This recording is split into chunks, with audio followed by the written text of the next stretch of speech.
प्रयागराज का संगम गंगा, यमुना और गायब हुई सरस्वती नदी का मिलन है। लोग यहाँ जब डुबकी लगाते हैं, इससे संगम नगरी में रह रहे लाखों लोगों की जिंदगी चलती है। यहाँ पर कई लोगों का रोजगार बड़ी तादाद में आने वाले श्रद्धालुओं पर निर्भर है। पर अब प्रयागराज में संगम घाट के किनारे नजारा कुछ अलग है। दरअसल हाल ही में गंगा और यमुना का जलस्तर अचानक बढ़ गया और संगम पर नाव चलाने वाले हजारों गरीब नाविकों पर इसका बेहद बुरा असर पड़ा। नाविक रामू निषाद कहते हैं, हम नाव चलाकर ही अपने घर का खर्च चलाते हैं, लेकिन अब जब से बाढ़ आई है, लोग संगम तक नहीं जा रहे हैं। वो गंगा के किनारे ही डुबकी लगाकर लौट जाते हैं, जिससे हमें सही यात्री नहीं मिल पा रहे। ये सिलसिला 1 महीने से ज्यादा समय से चल रहा है।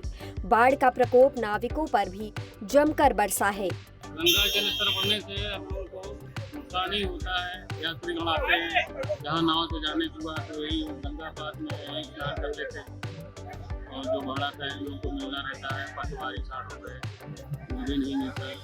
इससे हमारा लोगों का थोड़ा सा जीवन यापन प्रॉब्लम में हो जाता है। यहाँ कहीं हमारे बिरादर जो काफ़ी संख्या में है, यही गंगा यमुना के आश्रित रहते हैं लोग और उनका बाढ़ के कारण उनको थोड़ा सा परेशानी होती है।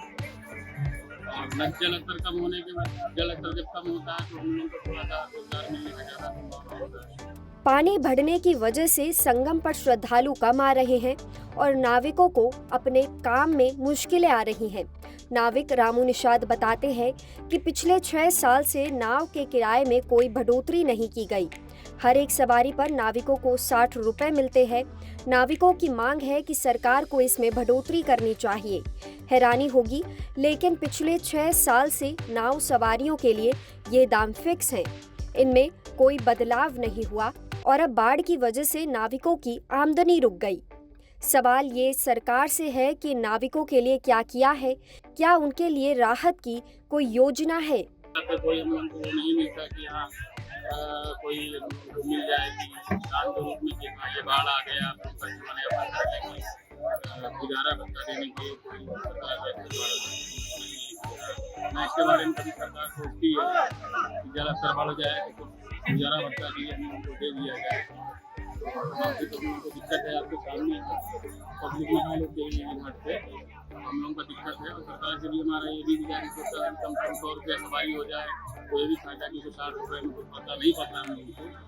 60 रुपये कम से कम 6 साल पहले का भाड़ा है, आज भी यही भाड़ा है। हाँ, क्या सरकार नाविकों को राहत देने के लिए कुछ कदम उठाएगी?